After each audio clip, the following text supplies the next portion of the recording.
Don தமிழொலியின் பிரதான செய்திகளுடன் குணம் துஷண்ணன். முதலில் தலைப்பு செய்திகள்.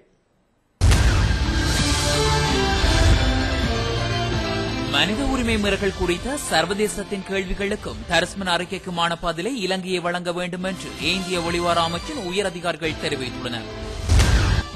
காப்போத சாதனதர பரீட்சைக்கு புனர்வாழ்வளிக்கப்பட்ட 302 பேர் தோற்றவுள்ளதாக புனர்வாழ்வு ஆணையாளர் நாயகம் மேஜர் ஜெனரல் சுதந்திரனசிங்க தெரிவித்துள்ளார். பேராசிரியர் காத்தியஸ் சிவத்தம்பியின் பூத உடல் இன்று தேயுடன் சங்கமம். நாடளாவிய ரீதியாக வீதிகளை அபிவிருத்தி செய்வதற்கான விசேட திட்டம் ஒன்றை பொருளாதார அபிவிருத்தி அமைச்சு ஆரம்பித்துள்ளது. நில மோசடி புகார்கள் குறித்து உடனுக்குடன் நடவடிக்கை எடுக்க வேண்டும் என்று போலீஸ் அதிகாரிகளுக்கு தமிழக முதல்வர் ஜெயலலிதா உத்தரவிட்டுள்ளார்.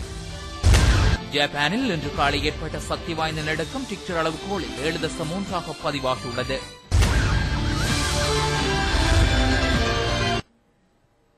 சிறிய இடைவெளியை தொடர்ந்து செய்திகள் தொடரும்.